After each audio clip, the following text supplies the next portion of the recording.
Well, good evening and welcome to another episode of Investigate Everything. I am Brian O'Shea, your host, and I'm so happy to bring you good news this evening.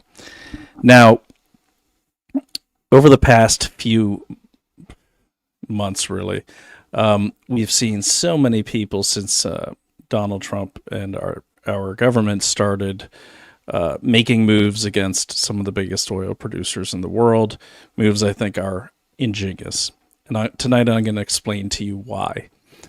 Now, what's been going on lately? Okay. When you think about what's happening in Iran, what are the arguments you keep hearing? You keep hearing arguments from Jeffrey Sachs and, Tucker Carlson and pretty much everyone. It's all focused on Israel. Okay. But what they're not doing is they're not looking at the entire global strategy. They probably are. They just don't want you to see that. They want you to think that everything that this administration is doing is to do the bidding of Israel, I think is one of the popular narratives, which is just ludicrous. And it's ludicrous because Israel's a tiny country. They don't have near the power we do, and they probably couldn't exist without us. Okay, and that's just a fact. And I don't want to piss off the Israelis with that, but let's be real here. So I guess the first question would be, why wouldn't Jeffrey Sachs and Tucker Carlson, people who actually understand geopolitics, you don't have to worry about Candace Owens because she doesn't, but people that are in the know or know enough about the world, why aren't they explaining to you why Trump might be doing this? Well, of course, they're against Trump. Why are they against Trump? Because their real clients, the people they really care about, which is not America, are in big trouble. I'm going to explain to you why. And what I'm going to do tonight is I'm just going to read from the Substack I'm working on because that keeps me on track. But if you zoom out, go all the way back to the Zelensky meeting with Donald Trump. Now, that was real. That was a real argument. We remember Rubio sitting there looking sick to his stomach, and Trump's yelling at Zelensky, and Zelensky's kind of being an idiot, saying, give me this, give me this, give me this. But then what happened after that meeting? Did you notice? Well, one thing that happened was we didn't stop Ukraine from continuing to do what they're doing. As a matter of fact, a lot of what they were doing in 2025, which has continued, is hitting a lot of Russian oil infrastructure. Okay, now go all the way to right before Venezuela. Go to October. Where's Marco Rubio? Marco Rubio's kicking around down in South America, meeting with people and coming out, and it seemed like nothing was happening, right? And then what happened? Well, then in November, there's a little known thing that happened between the United States and Greece. And that was called, I believe, Operation Poseidon. Why is that important? Well, if you read it in the papers or if you follow Greek news, my son does, he's Greek Orthodox, he's half Greek Orthodox. He's always telling me about, Dad, you got to focus on Greece. I'm always like, come on, no one cares about Greece. But we do. Why do we? Well, because for quite some time, Turkey, who's more closely aligned with China and Russia than they are with Israel or Greece or the United States, has been aggressively trying to go after a lot of territory in the Mediterranean, seemingly to get at the minerals beneath the sea there, right around the nation of Crete, everything like that. That's been a big problem. And Turkey has a sizable military, and they've dumped a lot of money into it. Well, then all of a sudden in November, what happened is we cut a deal with Greece to not only create new flows of oil and LNG, but also to help them with their military and really beef up their military, even conducting military exercises in the Mediterranean, which really, if you think about it, Turkey can't really be running around as I want in the Mediterranean anymore. You'll see why that's important in a second. Then we had Venezuela happen. Okay. Venezuela was key because that cut off a major supply of crude, a kind of crude that most closely matches for mixing with Iranian crude. Okay. Now, the way China and many countries used to circumvent a lot of embargoes or get around buying oil from the United States was to buy oil in bulk from Venezuela and also the very discounted Iranian oil. And these two oils actually mix exceptionally well. And so what was happening is the biggest customer of that type of mix was actually India, because they have the most capable refineries to refine that very heavy crude. Okay. So things are cooking. Okay. We have Russia. They're supplying a lot of LNG to Europe. They're also supplying oil to China through the Siberian, and things are looking really good. And Russia's, they've been in a good spot. Okay. And then all of a sudden we hit Iran. Now, what's going on in Iran? Are we losing? I think we won the minute the Iranians shut down the Strait of Hormuz. Because it's not about, in my opinion, it's not about toppling the government, even though we did that. I mean, for the most part. I mean, no one really knows who the government is now. It's about closing the Strait of Hormuz. And I think it was always about closing the Strait of Hormuz. You see, we don't need that Iranian oil. We never did. And now with Venezuelan oil, we actually are a net exporter of oil for the first time since World War II, I believe, or that time period. We don't need the oil.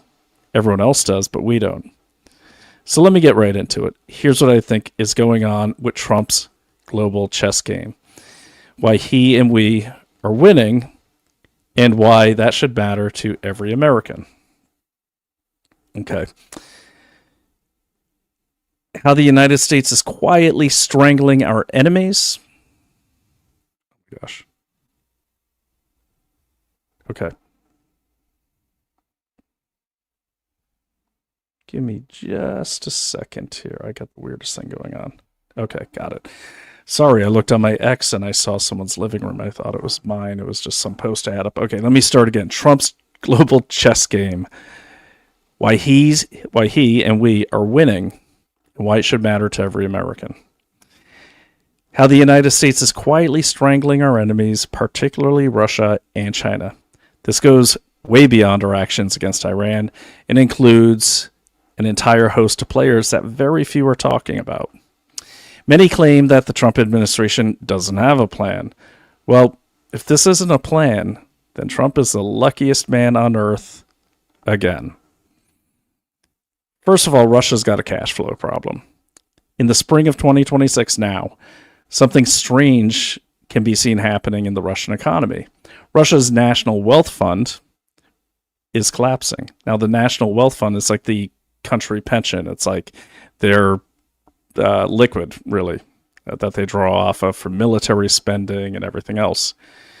It has fallen from $55 billion to $47.8 billion in just 4 months, and it's on track to drop below $30 billion by the end of 2026. The war chest, this is the war chest that funds Russia's military, and it's being drained at roughly $5 billion per month. I don't think this is an accident. Since returning to office, the Trump administration has pursued a calculated, multi-layered strategy that is now visibly bearing fruit. The most visible front is Ukraine's, of all people, their relentless drone campaign against the Russian oil infrastructure. Now, I've been against the Ukraine war forever. I believe Donald Trump was as well. But now I'm starting to see that actually works out to our advantage if you are on board with me saying the most important thing is to be the global dominant power of energy. The owner of the energy needs to be the United States. I believe we need to actually achieve peace in this world, but most importantly and first and foremost, our own security. If we control the oil, just like in Dune, if you control the spice, you control life. So what happened is Ukraine, you may recall, they got into this big drone thing. They became very effective with these drone strikes. They kind of pioneered almost a new type of warfare. I mean, it existed, but they really enhanced the mass production of drones and how to use them. It's pretty amazing stuff. At first, these sporadic drone strikes on refineries were just on refineries and depots. By 2024, Ukraine continued with regular attacks on Russian refineries. But the big jump came in the summer of 2025. They went from a handful of strikes per month to dozens. 73 to 81 refinery hits in 2025 alone, plus ports and depots. Ukraine's hit at least 24 different Russian oil refineries with drone strikes since the campaign ramped up back in 2024, including over 80 separate drone attacks on refineries alone in 2025, not counting the dozens of additional attacks by Ukraine on Russian oil depots, export terminals, and pumping stations. These attacks increased dramatically from Ukraine around the same time that the U.S. bombed and obliterated Iran's uranium infrastructure in the summer of 2025. Say that again. The drone strikes hit a peak and really increased right around the same time we bombed the hell out of Iran in the summer of 2025. Since then, if you count how this has affected Russia, these drone strikes, this has taken roughly 20% of Russia's refining and export capacity offline. 20%. In addition to those 2025 refinery hits, it's continued strong into 2026 with fresh attacks just last week on places like Novosibirsk, and Serzan. And I'll put a map up for you in the description. Russian oil production has dropped by nearly 900,000 barrels per day since January 2026, costing Moscow $6 billion in revenue alone this year. This is according to their official website for their economy. At the same time, the Iranian conflict, or the Iran conflict, has pushed China into deeper dependence on Russian oil because the Strait of Hormuz is closed.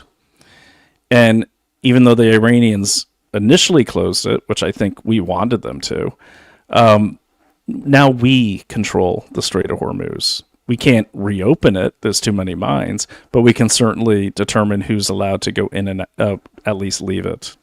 Okay. So Beijing, cut off from discounted Iranian barrels, has ramped up purchases from Russia to nearly 2 million barrels per day. While this appears to help Moscow, Ukraine's strikes ensure Moscow cannot actually meet the new demand, forcing it to burn through its sovereign wealth fund at an unsustainable rate. So basically, they can't make enough oil to compete with the demand, and this costs money because they're losing money in the stuff they're not selling. Now, you may recall former NCTC Director Joe Kent and many other critics have repeatedly claimed that China is the real winner of the Iran conflict. But the numbers now show the opposite. China is also paying significantly higher energy and shipping costs. Its factory output has slowed, and it has been forced into greater dependence on a Russia that it itself is struggling. Now, why have those costs gone up? Because they can't get oil directly from the Strait of Hormuz.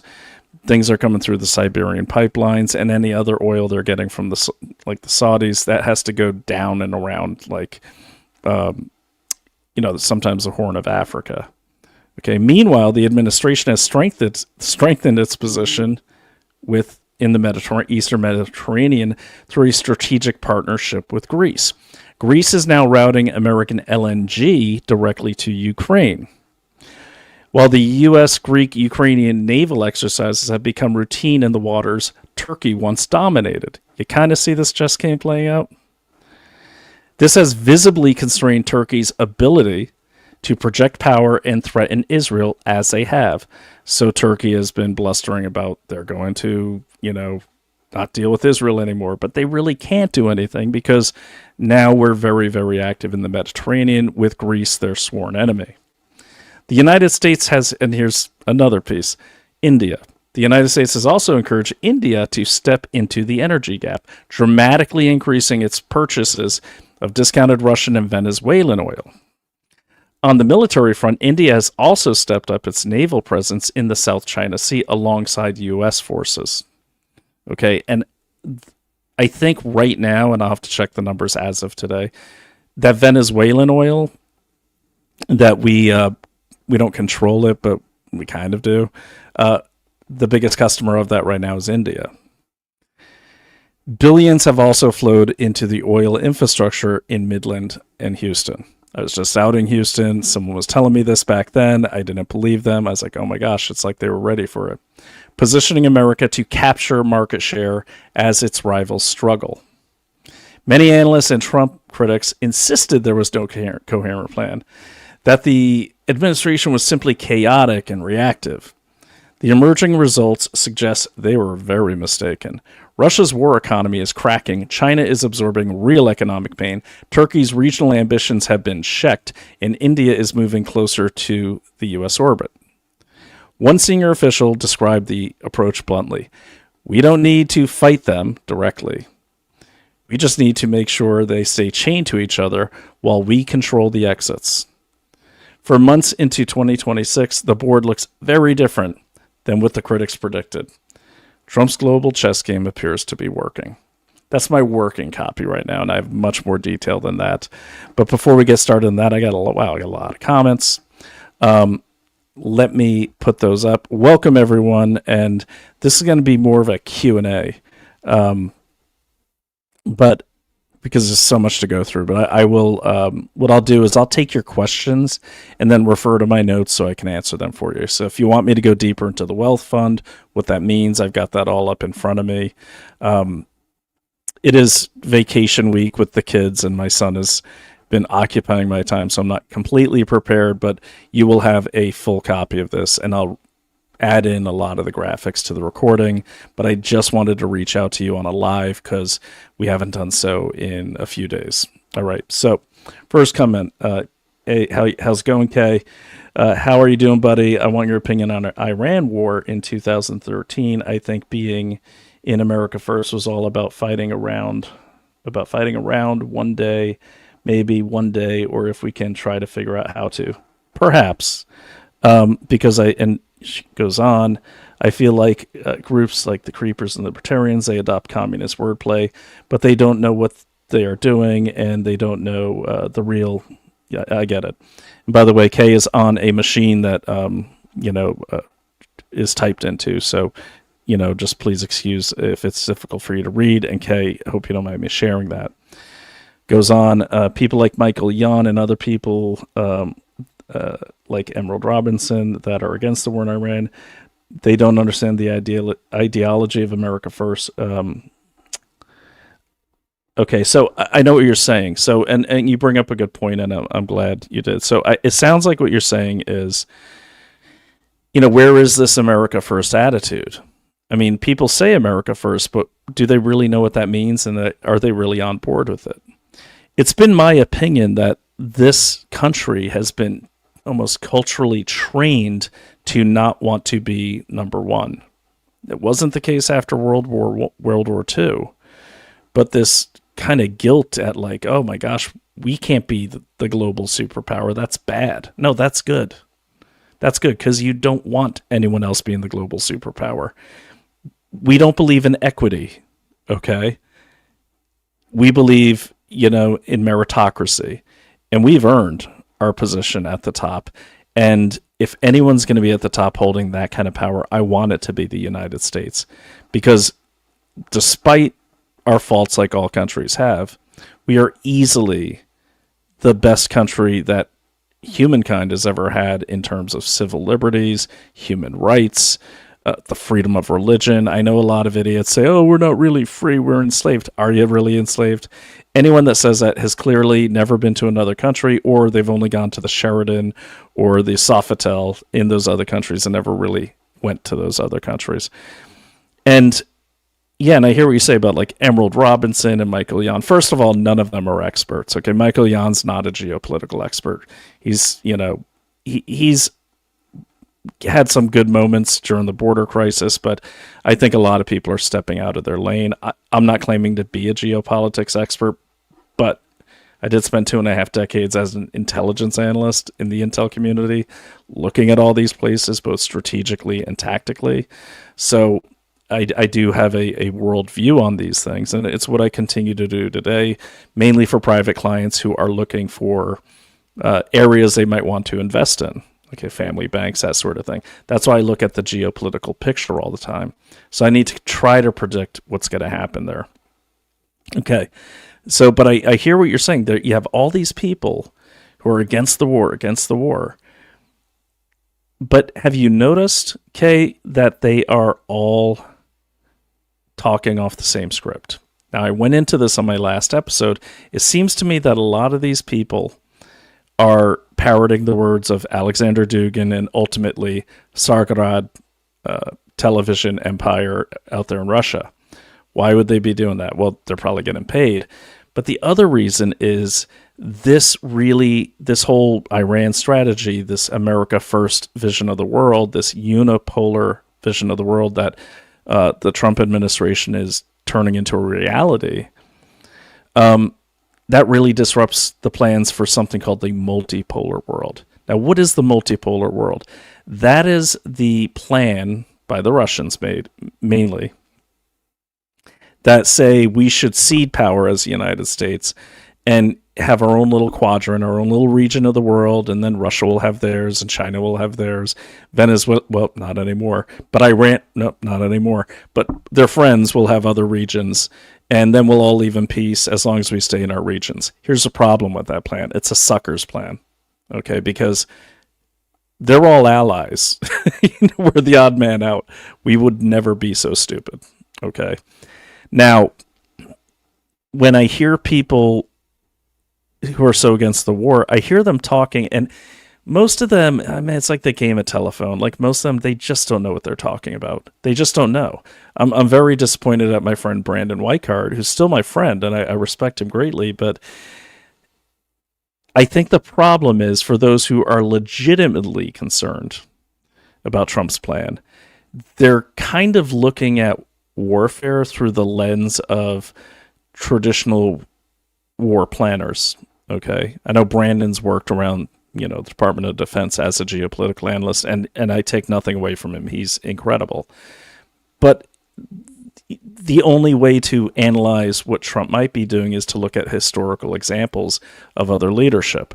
The problem is there is no historical precedent for Donald Trump because he doesn't come from the same world. Okay, and he looks at things kind of in a very business way of like, okay, we need to own the market. That's it. And he has the tools to do it. And I was shocked when a lot of people said, oh, they were so stupid, the Trump administration, they didn't know that the Iranians were going to close the Strait of Hormuz. Come on. That's the only card they have. Of course they knew they were going to close the Strait of Hormuz. That's why I think that was part of the plan. Get them to close the Strait of Hormuz.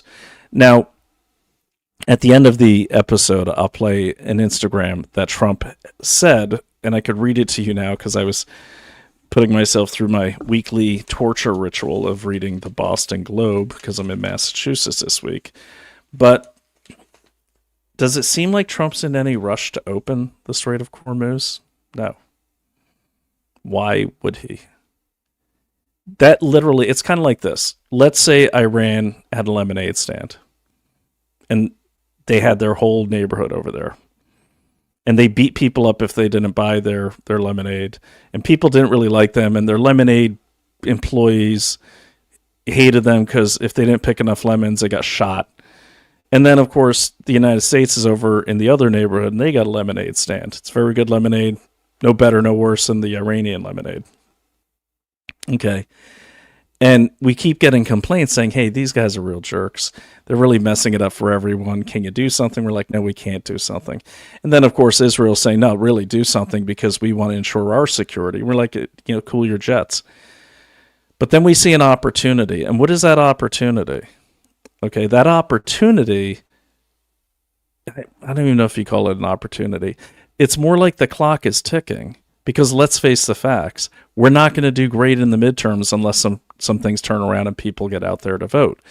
If we lose in the midterms to the Democrats, we being Republicans or conservatives, I think of myself more as an America First guy because I don't really like the legacy Republican Party, but I'll vote for them before I vote for the only other choice we have, and I will always vote. But I think what Trump was looking at is we've got to get this done, meaning we have got to solidify our position in the world as the dominant global energy supplier to the world, because if we don't, then the China-Russia access, Iran access will. And then we'll be right back to where we were decades ago, playing patty cake with all these terrorist nations, having more attacks on us. And guys, let's not forget, people act like there were no terrorist attacks before Donald Trump, or some people act like there were no wars before the United States came along in the world and later Israel came along. It's ridiculous. I think Trump understands two things, among many. The world understands strength, okay? The world outside the United States and the EU and Canada. They understand one thing, that's strength. China, strength. Iran, strength. Look at the Houthis. The Houthis, they've been pretty quiet. You know why? Because we showed that we'll blow them away, and we pounded the hell out of them right before this happened, probably by design. And the Houthis usually fight on the strongest side because the strongest side usually has the most money. Okay, and they've even fought for the Israelis before, but a lot of people didn't know that. So, anyways, we get back to the point. So that's what the world understands is strength, and we've got the oil. We've got control of the Strait of Hormuz. We control access to it, not the Iranians. Okay, yes, they have mines in there, but let's not forget they really don't have much of a navy. They've got these little mosquito boats. And people are like, why don't we just blow those away? Why? I mean, Iran's doing our job for us. They're keeping it closed. The longer they keep it closed, a few things happen. Iran can only store so much oil. I think they can store like maybe a few weeks worth. To the point where back in April last year, the Chinese even stopped buying as much from them because they couldn't produce and store enough for China's needs. And let's not forget that, like, even though Iran and Russia seem like they're on the same side, they're still oil competitors for China's business, for India's business. So, they can't store the oil. Now, what happens to these oil pumps and these rigs when they stop pumping oil? Well, there's condensation, there's all sorts of things that happen, and it really starts degrading the entire infrastructure. Healthy oil infrastructure means it's pumping oil. It's pumping it out, storing it, it's being shipped out, pumping, storing, shipping. Well, if Iran can't ship their oil anywhere, they've got to shut off their pumps. That pressure that pushes the oil out of the ground is building. They've got to bleed that off. Do they have the people to do that? And eventually, it costs billions of dollars in damages if these rigs stay shut for too long. We're talking several weeks, not several months. So Iran's in a pickle because it's also one of their major sources of income. And there's nothing coming out right now. Now, it might seem like Russia, that's a good deal for them. Their competitors offline, sure, in the short term. But you see, they can't provide the supply to meet the demand. So what happens when Russia can't supply India, for instance, with the oil they need because they can't get it from Iran anymore? They go to the United States. What happens when Europe can't really buy too much Russian oil because they sanction them. Russia will gladly sell it to them, but they sanction them. And it's, kind of like, I don't want to say taboo because that sounds like I'm simplifying it, but they don't really want to. It's not politically sound to buy things from Russia in the EU because of all the rhetoric and war talk coming out of the EU and vice versa all these years. That's okay. In we come. We set up some deals in the Mediterranean, and now we're supplying right up to Ukraine, and other people are getting on board in the EU. Now the EU has curtailed like energy usage to try to deal with the shortages because they were getting a lot of oil from, sounds like, Iran and everyone else that ships oil through there, like the Gulf states. But the point is, we're happy to sell them the oil. Okay, we got plenty. We got plenty of lemonade. So that's how you have to look at this. So the longer the strait stays closed, the better it is for us. And it's a horrible situation for Russia. Let me explain in a minute so I can finish this up. So, KC, did that answer your question? I'm for Casey Bush, and I don't really like... Yeah, I'm not really following who's running and stuff right now, but...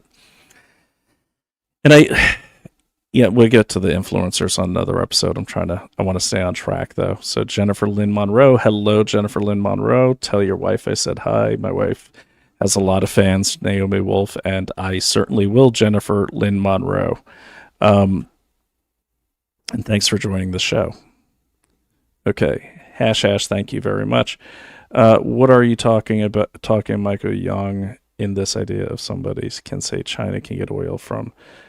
Well, I haven't seen that, but there's only so many. Yes, there's other oil producers. Let me see if I can pull those up. So, give me just a second here. Yeah, there's others they can get it from. They can get it from Russia. They do get it from Russia. They always have gotten a lot of oil from Russia. They can still get it from... Well, I don't know the sanctions, so I don't want to speak on that because I don't know.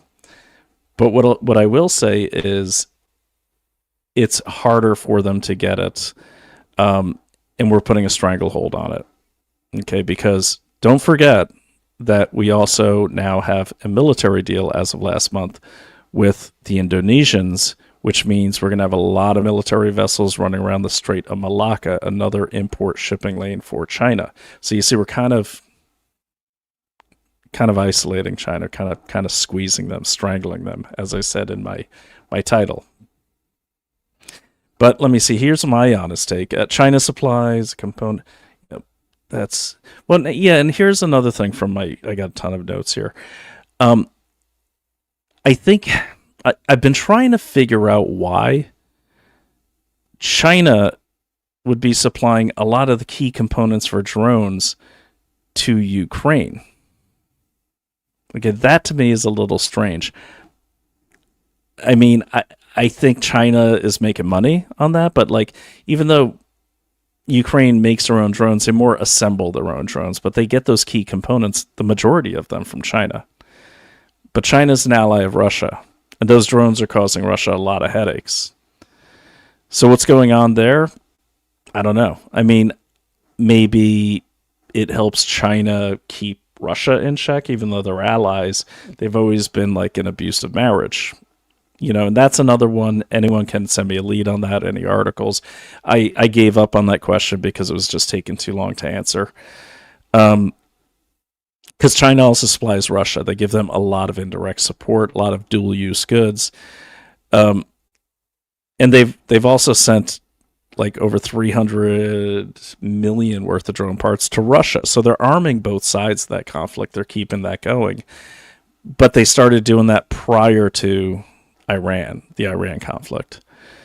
Now they've got a problem because you have customers, they're paying customers, Russia and Ukraine, but now the very oil they're relying on, a lot of it, not all of it, but a lot of it that comes from Russia, is now being hampered by Ukraine, mainly through their drone strikes, which China supplies key components for. So we'll have to put a bookmark in that and get back to it.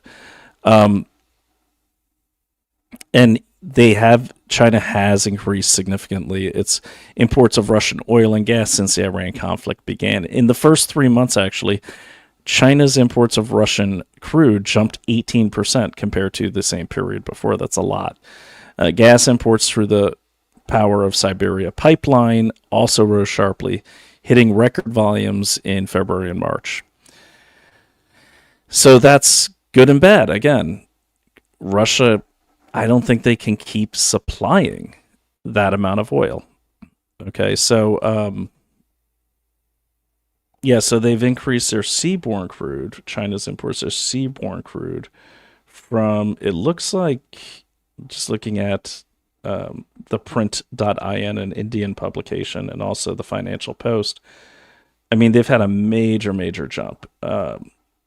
Russian crude oil running from around 1.2 to 1.4 million barrels a day late last year. Then it jumped from 1.7 in January 2026 and hit a record 2.1 million barrels a day in February. That's up over 40% from the last 40%. I mean, almost a 50% jump. March came in at 2.37 million barrels per day. And oh my God. And then in April, so far, it looks like they've hit a total of 8.4 million barrels per day coming in from Russia. 27% jump from April the same time last year. Okay, so it's a significant increase, which, again, if you can produce that, that's great. But if not, that's a problem. And why did they increase that? Well, because they can't get the cheap pirated mix of Venezuelan and Iranian oil anymore. Okay, so that's a big problem for them. And right now, Russia is kind of seen as one of the biggest short-term winners of the Iranian conflict. They're selling, they've increased the price of oil to China, which will put strains on their relations. Their remaining oil now is worth way more because global supplies are tightening. And then Russia's getting less scrutiny on pressure in Ukraine from the West. And not, because we're also not paying attention to what Ukraine's doing, and we're not really stopping them because it serves our interests. Okay, so Russia supplies 22% of China's total imports right now. Early this year, it was around 21%, so it is moving up, and it's been hovering right around that 22% for the last month or two. For natural gas, Russia is China's largest supplier, but only accounts for about 10 to 12% of China's total gas consumption. It's higher if you look at imports. Overall, Russia is important but not dominant for China. And it goes on. And China gets, looks like 18%, 20% from Russia, another 15% from Saudi Arabia. Malaysia comes in third at about 11%, Iraq at 11%, Brazil at 8%. And they have great relations with Brazil. And then the rest is split among smaller suppliers. Let me go through my notes here because I'm trying to fill in these blanks from the paper. So, again, here we go. So, Europe is buying, who the Europeans are buying now instead of from Russia is United States does about 22%. Norway is a big supplier to Europe at 18%. Saudi Arabia 11%. United Kingdom 9%. Kazakhstan at 8%. For natural gas, the top suppliers for LNG are the United States, coming in at 48%, followed by Norway and Qatar 23%, and then 8% respectively. And then we see the trend increasing. So China's increasing their demand. Europe has lowered their demand, but increased their demand from us, which is good for us. That's also good for our economy because that means the oil companies are getting more income. And yes, I know Exxon didn't pay any tax 1 year, but we also know that we will be getting that income tax, that revenue tax from the oil companies, and they're glad to pay it because they're producing so much. There's so much investment going on right now in the Texas oil fields because we are getting that. We're trying to refit to process that Venezuelan crude. In the meantime, we're selling off the surplus to India. But I'm sorry, Venezuela is not us. Wink, wink. Okay, so I wanted to talk about what I said about the Venezuelan oil mixing. So Venezuelan crude is very heavy, very thick, and high in sulfur. Iranian crude is also heavy, but has a different chemical profile. When you blend them together, they complement each other really well. The mixture becomes easier and cheaper to refine in many modern refineries. Because the Venezuelan crude alone, it will just gum up most refineries. You mix it with a little of that Iran, it's a perfect mix. This is exactly why China and the other buyers have been doing it for years, buying cheap from Venezuela, buying cheap from Iran, mixing them together. They buy both the Venezuelan, Iranian oil at a deep discount. Then they blend the two cargoes together at sea or in storage before sending them to mix in their refineries. It's a common practice in the sanctions busting world. And they also had the shadow fleets, which are like the kind of like black market of oil, supplying a lot of oil to China. Venezuelan and Iranian oil are chemically a very, very good match, according to multiple sources. And then the other part I wanted to talk about, so the increase in infrastructure. So there's been a huge increase starting in July of 2025 when we first started hitting Iran. I think the oil industry, kind of picked up and ran with that.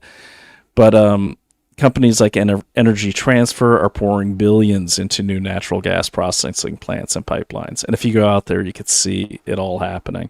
They're spending 5 to 5.5 billion on growth projects in 2026. 5 to 5.5 billion.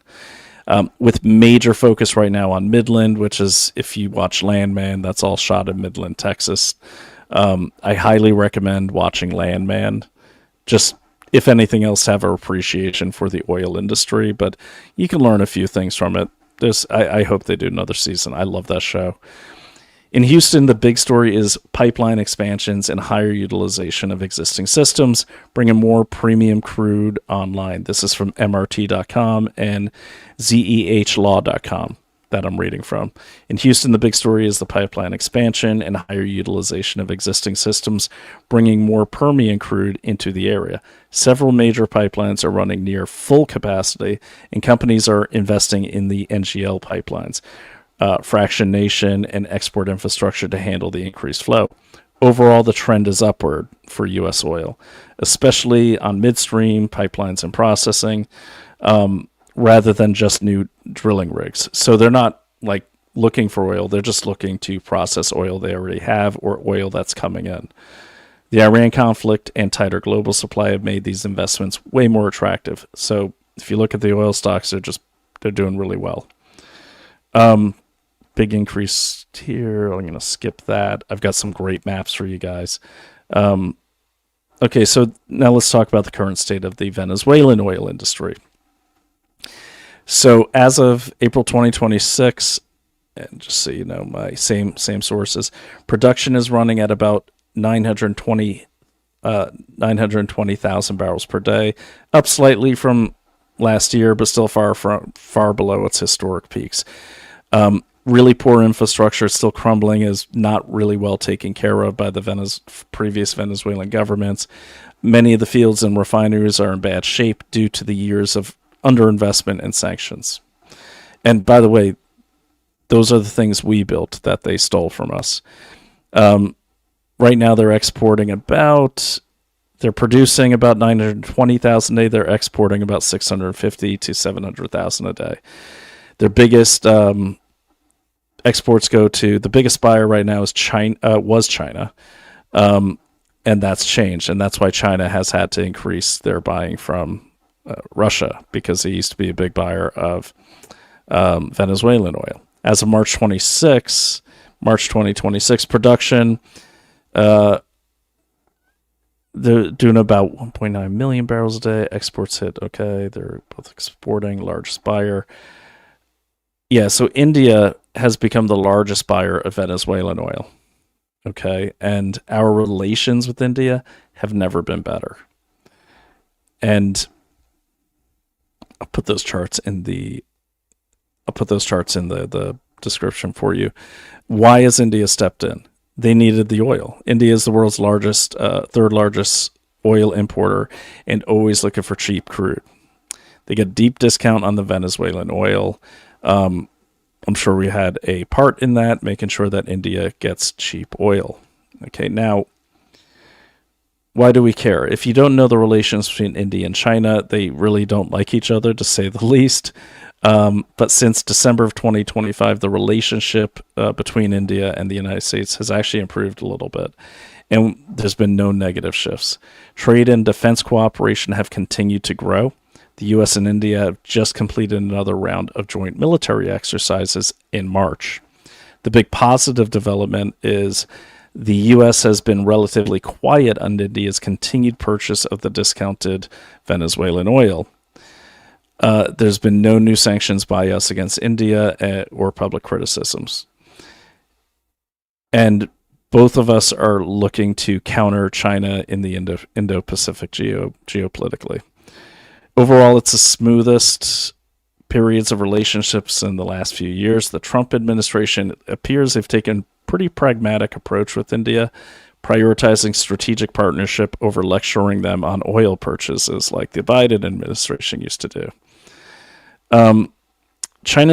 India's also been increasing its presence in the South China Sea. This according to several sources. Let me see here. AEI.org, which is the American Economic Institute, I believe, up in Great Barrington. They've been quietly increasing their presence in the South China Sea over the past few months. Since late 2025, the Indian Navy ships have been conducting more frequent freedom of navigation patrols in the South China Sea. At least 4 documented patrols between December and April. They've also increased joint naval exercises with the Philippines, Vietnam, and the U.S. in those waters. The Philippines is significant because the Philippines have been suffering from huge harassment and outright attacks by the Chinese Navy, where they even had a hand-to-hand melee combat on one of their vessels last year, where like one of the Indian SEALs lost a finger. I'll get the videos for you. It's crazy. Like they were going at each other literally with hatchets on the open seas. The Indian government frames it as protecting freedom of navigation and its own commercial shipping interests, but it's clearly part of a broader strategy to push back against Chinese expansion. This move serves as a signal that if China moves on Taiwan, India is willing to create pressure elsewhere. So you kind of see check. We got the pieces all moving where we want them. All right, so let's go into some other parts of my paper here, just so I can explain them. Let me sit up so my wife doesn't tell me to sit up. So we have the relations going good. And again, going back to Ukraine and Russia, the drone attacks cannot be understated. I mean, 20% of Russia's ability to produce oil. Horrible for Russia, really, really puts us in a great position. Now, as a result of this, you're seeing a lot more meetings between Beijing and the Russians. So Lavrov met with the Chinese Foreign Minister Wang Yi on April 14th, 15th, and then with Xi Jinping. Lavrov explicitly told the Chinese side that Russia is ready to fill China's energy gap caused by the Iran conflict and the disruption of the Middle East oil flows. And the increase in imports and exports has shown that. They talked about the Iran war. I'm reading this off the Chinese socialistchina.org and the MOFA, the Ministry of Foreign Affairs from China. So yeah, Russia said, we got you, we'll pump your oil, but they're losing infrastructure as well up in Russia. They talked about the Iran war, the Ukrainian situation, and how Russia can step in and be a reliable supplier of global shipping if global shipping routes are blocked. I don't know if they can, because so they're basically saying, hey, China, we got you. If those Americans try to block shipping lanes, we'll take care of that. But can they? Because they weren't that effective when they tried to come to Cuba's aid. And then the Chinese themselves haven't done anything. Like they do a lot of yelling and screaming, and so do the Russians. But really, have they really helped their allies at all? Cuba, Venezuela? No. Iran? No. So, and I love the Chinese language, the way that it's very flowery. Xi called the China-Russia relationship precious in the current chaotic environment and pushed for even closer coordination. That's the situation with them. So, what else do we have here? Okay, just have some stats on oil. Let me scroll down through this. I got some great heat maps for you guys too. Um, got the increases. Okay, Russia short answer. Let me see. Russia's crude oil production. All right, I want to get away from oil because I don't want to put you to sleep on this Friday night. Let's get to the juicy stuff. Okay, let's talk about Russia's National Wealth Fund. This is significant. All right, so let me just start at the beginning here. Okay, so the National Wealth Fund is running out faster than most people realize. This is like everything. This is their pension. This is, if they run out of money, they're going to have people lose their retirements, everything. And this is what Russia's been dipping into to this. It's kind of like the cash reserve, right? Well, they've been dipping into this, especially for the Ukrainian war, and to try to deal with these attacks on their oil refineries. At the current burn rate, Russia's liquid portion of the National Wealth Fund, meaning the cash portion, it's likely to be exhausted by late 2027 or early 2028. Here's the breakdown. The easily accessible part of the fund currently sits at around $68 billion. Okay, converted. Russia's currently draining that at about $3 billion a month, as I said earlier, and that is accelerating. If the Ukraine attacks continue at this pace, that $68 billion will last roughly 22 to 24 months. Once that liquid money is gone, Russia will be forced to either A, cut military spending dramatically, or print more rubles, which would cause serious inflation.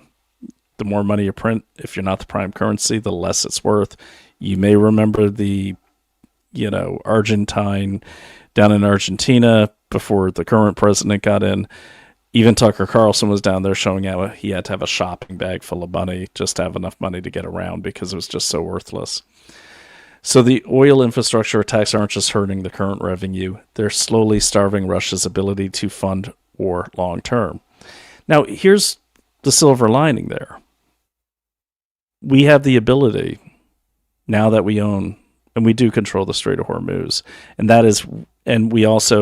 we can also shut Ukraine down pretty easily. We could just make them stop. Okay, and we can. Well, Russia's been reluctant to sign a deal, and I know the terms aren't always what they want. I know in the past the UK and a lot of the EU have disrupted plans for peace that I know Putin and Zelensky may have come to. I won't say would have, but may have. And no, I don't like Zelensky now. I don't trust him as far as I could throw him, which could be further than the average person because he looks very small. But the point is, this drain on Russia's National Wealth Fund can actually force Russia to the table to end that war. Okay? And again, because Ukraine is very reliant on the United States for military aid, more than any other country in the world, we have leverage over them. Okay, so for all the idiots that seem to think that, we give all this money to Israel, I think we give them like $3 billion and change a year for aid, which they spend mostly on military. We're still giving Ukraine like $17.8 billion, I think. That gives you a lot of leverage. So by draining the Russian side and really, really putting a strain on their finances, we can leverage that to force a peace deal, and we can leverage what we give to Ukraine, which is more than we give to any other country in military in aid alone. We can force them, or they don't get any more aid. It's that simple. And I think that's really another play here, is to force both of them to the table. And we now finally have the leverage over Russia both from the Ukrainian attacks and letting those continue, and also the strain on the oil infrastructure and their loss of, they lost a competitor, but they gained one in Venezuela who used to be side by side with them. So that's something to watch. But here's a breakdown just of how much they're losing. January 1st, 2026, the liquid portion of the National Wealth Fund of Russia was 88 billion. March 1st, 77 billion. April 23rd, as of yesterday when I wrote this, 68 billion. So 88 to 68 billion since January. $20 billion drop in less than 4 months. That's the current rate of about 4.4 to 5 billion drained per month. 4 to 5 billion drained per month from a fund that now has about 68 billion left in it. And the fund is falling roughly 1.3 to 1.6 million every single day. 1.3 to 1.6 every single day. So it basically creates a ticking clock for Russia. They've got to figure something out quickly. They got to figure out how to either circumvent our strategy or make a deal and come to the table and see what we'll do for them. So you get it. Okay, so, and again, once it's gone, they've got like a few options. Like if their wealth fund runs out, they can print more rubles, but their inflation will go through the roof. Their economy will implode. They could cut military spending. That's a viable option. But that would mean slowing down or even losing ground to Ukraine. Putin is very unlikely to do this, and we've seen he's very unlikely to do this because someone will try to unseat him, if you know what I mean. And they can also take on massive new debt, which then leads them right back into the China debt trap.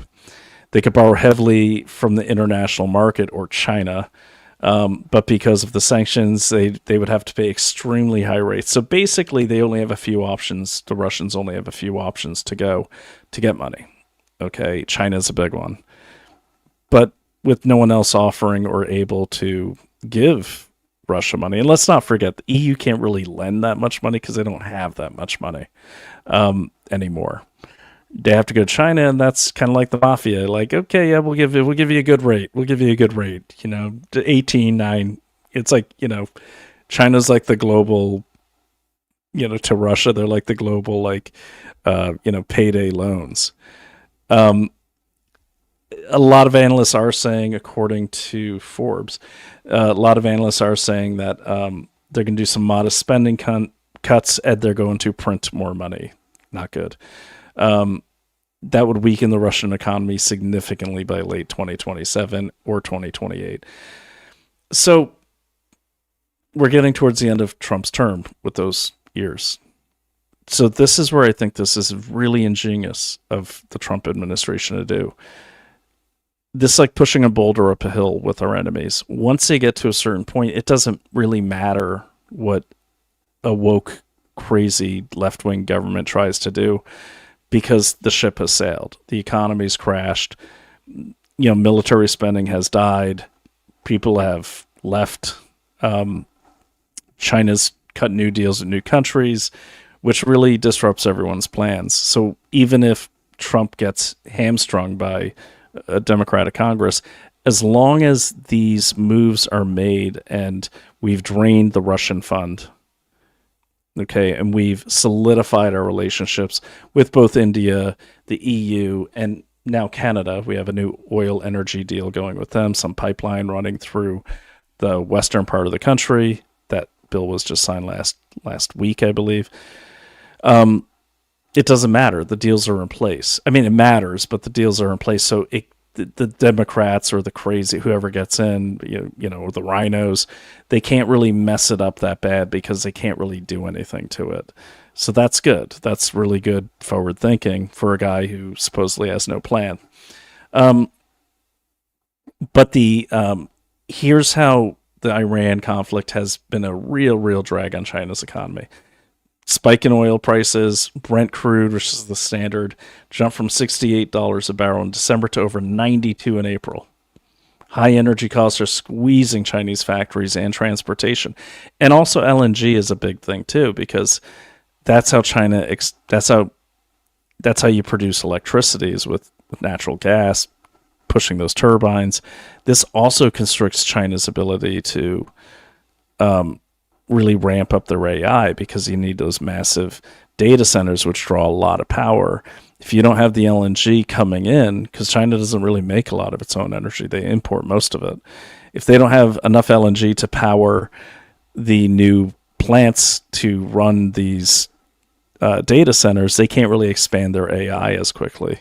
And then we can win in that race as well. It also slows down their manufacturing. China lives on their manufacturing and exports. It's really, really, really hurting their economy badly, which makes them less of a threat and reduces their ability to aggressively go after non-Belt and Road countries and allies of the United States. So that's a good thing. Now, this goes into Joe Kent. I'm trying to cover a lot of bases here, so I'll wrap it up here soon. Let's talk about Joe Kent. First of all, Joe Kent is not a geopolitical expert. He was a Green Beret, great, did great service, can't take that away from him. Then he was in charge of the National Counterterrorism Center. Okay, what is that? There's many centers like this that were set up after 9/11. NCTC is one of them. It's one of several, actually, under the DNI, or the Director of National Intelligence. It was a way to break down silos in the intelligence community. So what it essentially is you got CIA, DIA, NSA, DOE, some state and local input, FBI, and they all share intelligence, and is shared through the National Counterterrorism Center as it relates to terrorism. And then they kind of act as a train conductor to make sure that intel gets to the people that need it. That's it. It's important, but it's not a they're not a decision-making agency. They're not a collection agency. They're not planning missions. They are making sure the right intel gets the right people to counter terrorism. They're not investigators. No one stopped Joe Kent from investigating Charlie Kirk's murder, because that's not what they do. They have no mandate to investigate anything, not to mention it was an aggravated murder case at the state level. So Joe Kent's full of it when he talks about that. But also, Joe Kent, he basically said that China was the biggest beneficiary of the conflict in Iran. And if you've heard Joe Kent, he said this numerous times.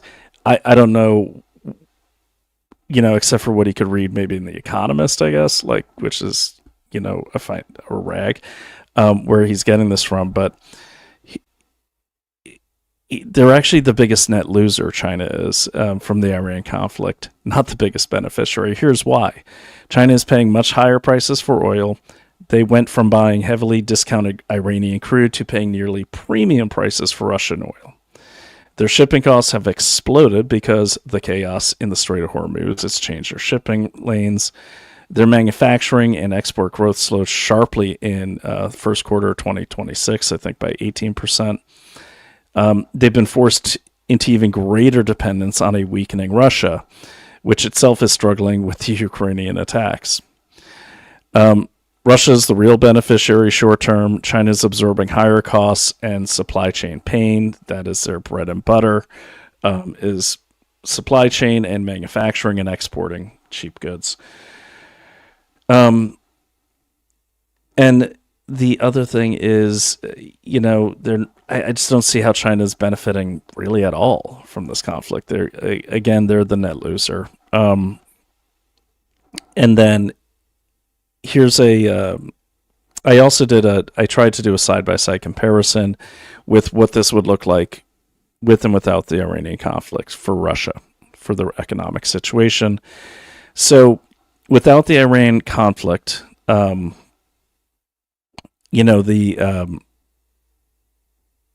would be producing much less oil. They'd be producing about 11 million barrels per day less. With the Iran conflict, they're producing about 20 million more than that. Okay, they're without the Iran conflict, they're making much less in oil revenue. They're making a lot more now. But here's their biggest problem: without the Iran conflict, their national wealth fund would be up about 10 billion more than it is. And then with the Iranian conflict, we know that it's currently sitting at 68 billion. It would be at about 78 billion without it. Also, their GDP is taking significant hit. It's with the Iran conflict, the GDP of the Russian Federation is about 2.7 worse than it could be. Okay. And then their expected GDP growth without the Iranian conflict, based on last year's numbers, was about 1.4%. With the Iranian conflict, that's down to 0.3%. So it's really, really hurt Russia, and that's good for us. Okay, so, and then for the, and so there's that, and then Russia's national wealth fund liquid portion. Okay, so here's another one. So actual 55 billion. So without the Iran conflict, they'd be about the same in January, 55 billion. April 2026, the current, like I said earlier, they're down about 16 billion than they would have been were there no Iranian conflict. And it goes on and on. So their runway, like they would have been able to live off the National Wealth Fund for about 4 more years without the Iran conflict and the Venezuela sanctions. They get about 4 more years of runway. With Venezuela gone and the Iran conflict, Strait of Hormuz closed, they have about 7 to 8 months of runway. So they would have had 4 years. They got 7 to 8 months of runway. Okay, these are just estimates, but they are based off of other people's estimates and their projections from their own government sites. All right, so there's that, and then I just want to make sure I covered everything that's in my paper. And again, this will be in my final draft, so you'll have it. Just so you can take a look at that when you get a chance. So you guys see what this is doing. This, going back to the paper, going back to what I was saying, you notice at no time did I mention Israel except with regard to Turkey. Why? Because they're not a big customer of anything. Okay, they're not the reason we're in this conflict. We're in this conflict, and I think the sole reason was to shut down the Strait of Hormuz and make ourselves the go-to place, the net exporter of oil and natural gas for the world. And we're quickly heading in that direction. We already have deals opening in Europe. We have the Russians getting pounded, their oil refineries getting pounded. And even if you don't believe what Ukraine says, you don't need to. Just look at the numbers in the industry worksheets. They don't lie. Okay. Look at China's export numbers. They don't lie. They match up with this. This is where I sourced all this from. And I sourced it against the timing of the Iran conflict and the loss of the Venezuelan oil for Russia and China mainly. And the numbers add up. And this is why people are losing their minds about this war. The Tucker Carlsons and the people that clearly are towing the multipolar line, probably for money, they don't know what to do. Okay, they don't know what to do because we're not going to stop. There's not really much to do, as Donald Trump said. He's just not in any rush. He's going to sit back and wait. We don't have to wait that long because those Iranian refineries eventually will shut themselves down for good. And then it all works out for us. You're seeing a shift also in the messaging from the multipolar, the woke Reich, to other things happened. The Iran conflict is going our way because it's not, in my opinion, about defeating Iran. We don't want to own Iran. We just want to close the strait, in my opinion. But the other thing that is really interesting timing is I did notice a dramatic shift in messaging this week. of the woke right, the people we're talking about, really got a lot more quiet. And what happened over this weekend, Monday, I believe, into Monday? Oh, that's right. The Southern Poverty Law Center got hit with a bunch of indictments from Kash Patel and the FBI.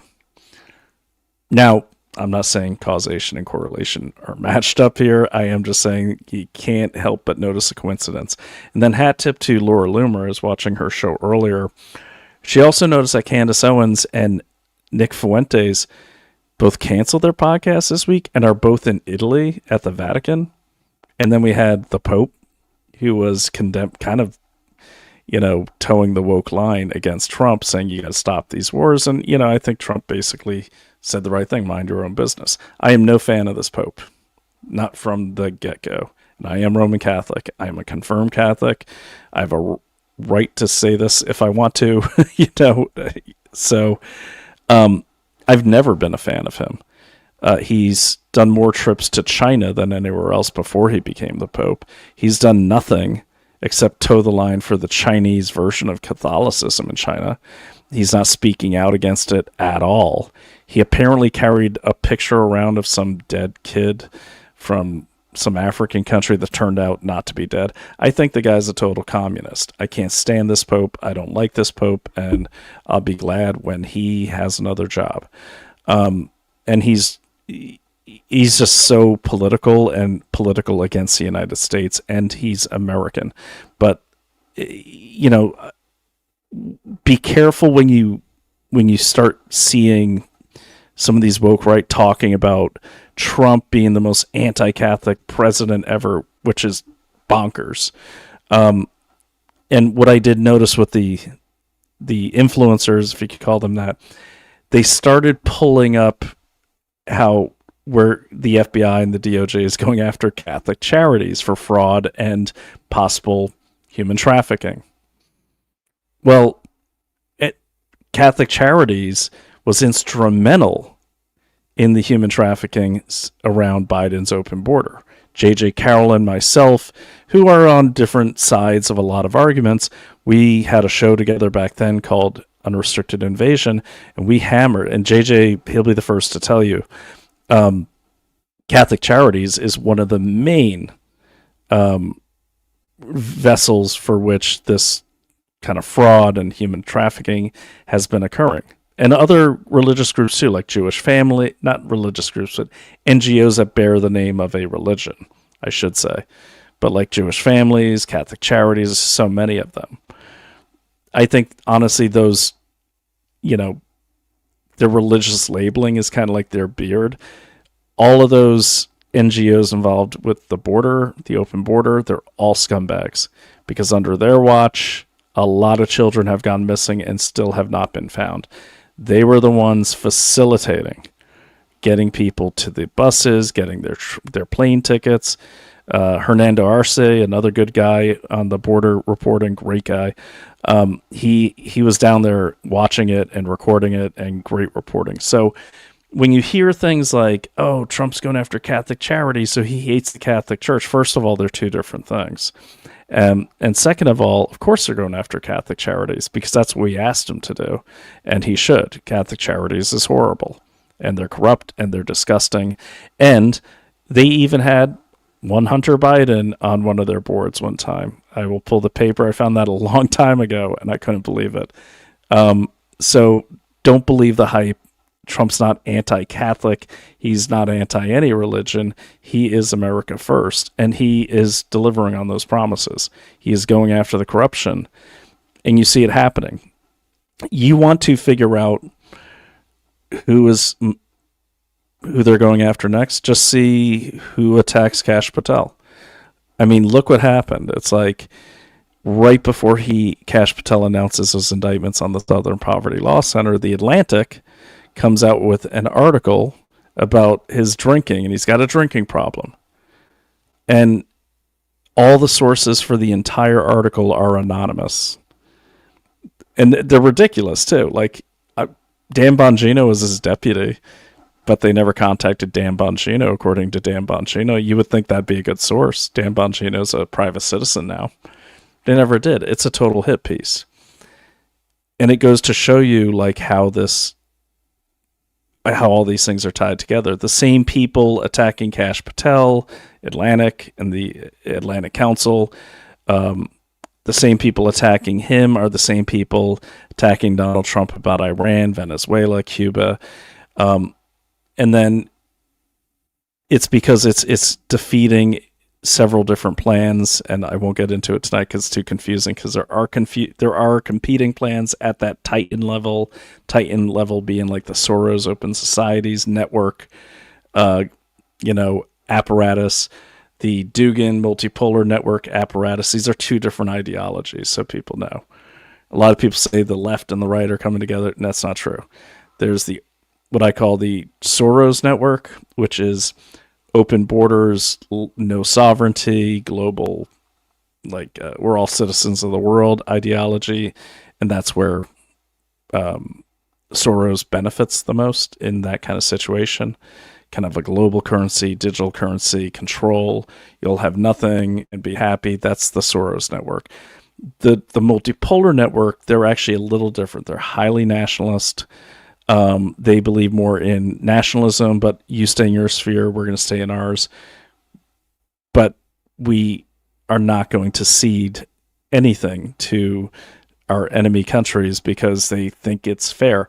And what's ironic, I think, about the multipolar people, and I hope Dugan hears this, they're not communists, but they can't get out of that communist way of thinking.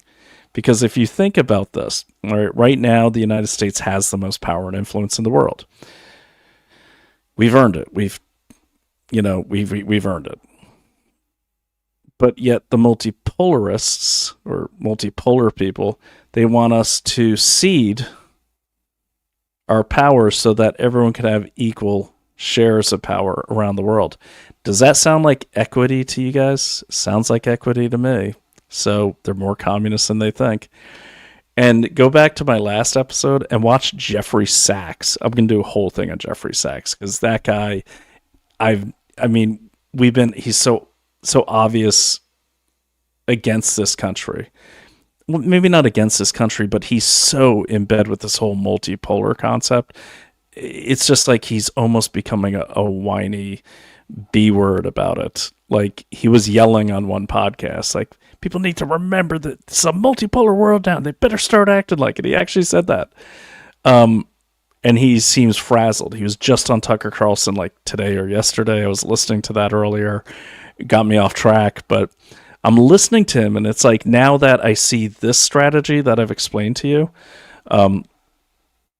it makes sense. Like their level of rancor, their level of desperation in their messaging is directly related to our level of success. And remember, we don't need to put boots on the ground to win what we want to win. If your assumption is that we want to completely beat Iran, you'd be right. But you have to think in asymmetric warfare terms. We don't have to put boots on the ground. You know why? What do you think happens with soldiers when they don't get paid? And if Iran doesn't have an economy, they can't pay their soldiers. Yes, it's terrible for Iran. Yes, that will cause chaos, but it will defeat their army. Okay, it will defeat their army because soldiers that don't get paid, they don't fight. And don't believe the hype, okay?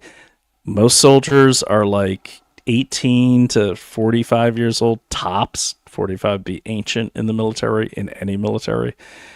They're not the same as the baby boomer class. The baby boomer class are all the revolutionaries. The younger people of Iran, a fair amount of them, and don't quote me on this, I know a fair amount of them, but I don't know all of them or many in the grand scheme of their 90 million person population. They really just want to live. And but unfortunately, there's really not a lot of internet access, and whoever's in charge of Iran is speaking for the Iranian people, which is being reinforced by the same woke Reich and multipolar influencer idiots like Owens and Greenwald and Carlson, all saying like, oh, the Iranian people stand firmly behind their government. No, they don't. We all saw it. But not only that, what is that government? What are they standing behind? Why would they stand behind them except unless a gun is put in their face? I mean, the Iranians government has constantly massacred protesters just right before this conflict. And I dare anyone to go into New York or Brooklyn or, Manhattan or parts of Chicago or Michigan. Find me an Iranian who's like, yeah, man, that government's the best. You're not going to. Okay, you're not going to.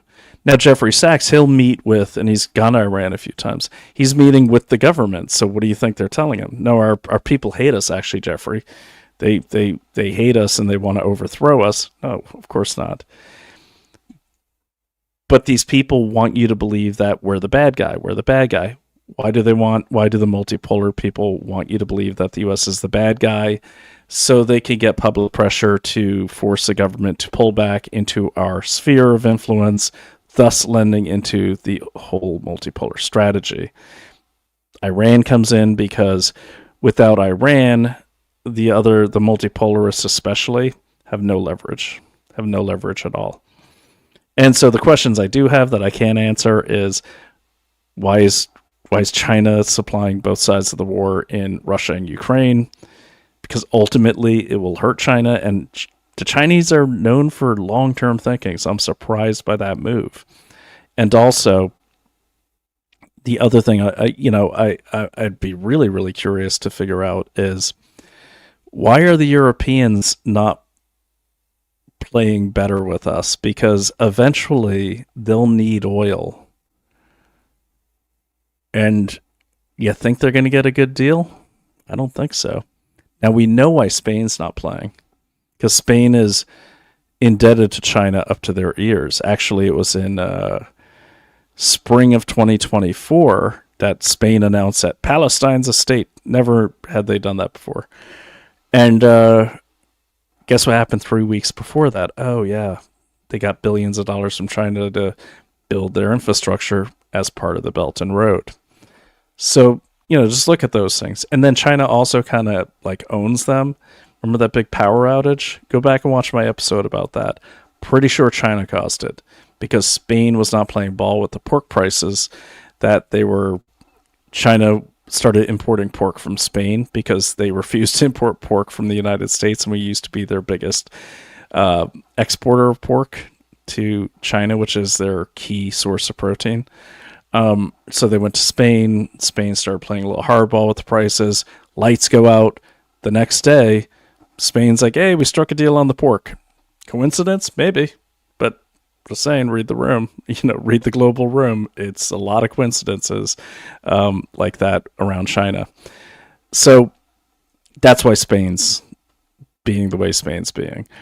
Keir Starmer, no idea. Maybe someone else can help me with that. And I know England well. I have no idea, where the pressure is coming from. I should probably reach out to my English friends. We were just there recently and say, what is up with that? So anyways, let me get to a few. Wow, it's a lot of questions. All right, guys, I'm going to hit your comments right now. Otherwise, I'm getting in that rambling mode. So I will stop doing that. All right. Is that good? Venezuela is a communist country. What if one day they get free from America? They won't. We'll never let that happen again unless, we get another Biden in. But let me get back to you on that because I don't want to speak out of turn. I do know that Marco Rubio has been spending a lot of time not only in Venezuela, but also in Guyana, which is the biggest emerging oil power in South America right now in terms of how quickly they're growing in power and authority. And that's a smart move. We're also starting to plan joint military exercises with Guyana. So keep an eye on Guyana on this one, and I think that will lead to those answers. Tell everyone there isn't a chess game going on. This isn't a game. Jennifer, I know it's not a game. I'm a disabled combat veteran, so I don't take this stuff lightly, and I've lost a lot of friends in combat. But I will say, when we were explaining it to people, it's important to explain it in a gamified way so people can understand it. So I do try to separate emotions from analysis. Otherwise, you can't do good analysis. I hear you, but yeah, never ever think that like I take these things lightly, because I certainly don't. If it was a chess game, the queen always wins, and I'm done where. Look, that's funny. Nice play. That was good. That was good, Jennifer. Good one. I will check it out. If it's hello again, if it's a chess game, the queen has all the moves. Not necessarily, Jennifer. They have the most amount of moves, but they can quickly get surrounded and taken out, even sometimes by a pawn. So, there we are. Sounds like you're a chess player. Love to play chess sometime. If you want to figure out a way to do it online, that'd be cool. CFC, I was pro-Palestine. I was against the war in Palestine, but the war in Iran doesn't make much sense to me, and they seem more scripted than anything. I hope it makes more sense to you now.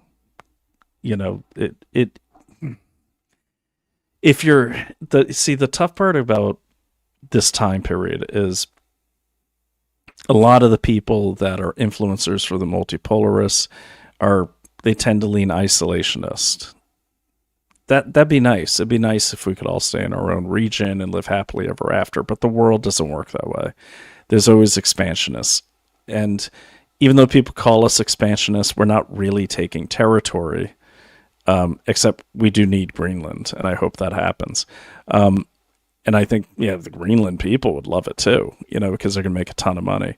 But the point is, you have to look at it in terms of what do you think is important, not only for you, but for your country.